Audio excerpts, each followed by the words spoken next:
What a terrible thing is the story of Joseph, and by linking it with the gospel about the tenants and the vineyard, the church presents us Joseph as a type, as a forerunner of our blessed Lord.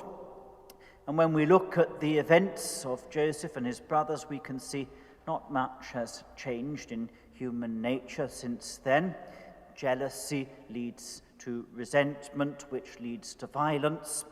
We see pride, we see favoritism, we see all of the things which besmirch the world and our own lives. And we see the way in which sin leads to sin and breeds more of itself. It all goes back, doesn't it, to Israel's preference for Rachel over Leah, and therefore he loves Joseph more than all his other sons, and he gives him this fabulous coat. And then, with a striking lack of understanding, Israel says, "Go and check up on your brothers."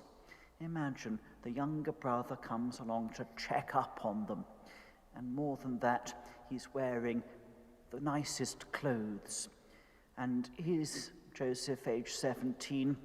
Perhaps it's not surprising that he's somewhat lacking in tact, but he's somebody who has said to his brothers, "Do you know what? I had a dream last night in which you and Mum and Dad, everyone bowed down to me." And then the next night he has another similar dream. No wonder they hate him. No wonder when they see him coming, he says, "Here comes the dreamer. Let's kill him." And like our Lord, he is stripped of his garments and he's thrown into a pit. Perhaps the most poignant moment in the whole story is that moment when he's lying in the pit. They're not quite sure whether they're going to kill him or if they can find anyone to sell him to. He's lying there frightened, naked, alone. The brothers have a picnic. They sit there and they eat, rather like the soldiers rolling the dice at the foot of the cross, rather like all of us, I suppose, carrying on, eating and drinking, carrying on with our lives, not mindful of that urgent call which the owner of the vineyard makes to us.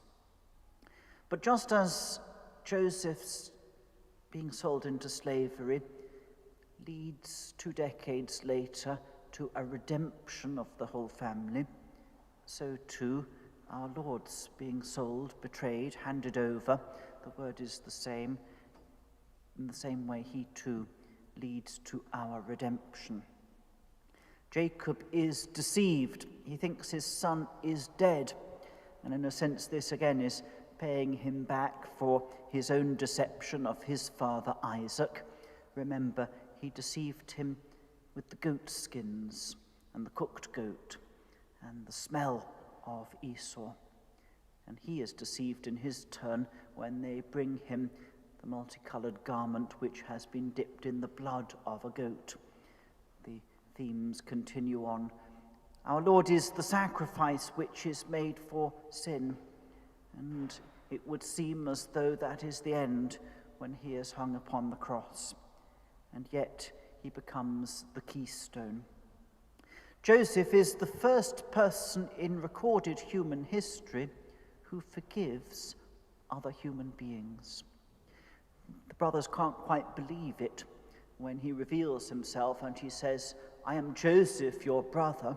They actually become more afraid when they think that he's just a rather capricious Egyptian official.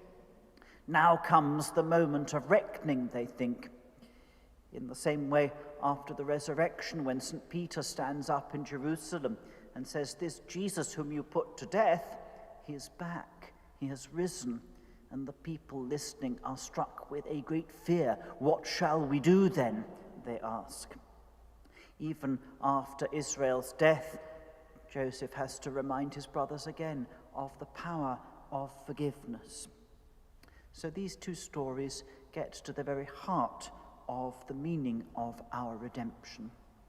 Each time that Joseph goes down, he rises up higher.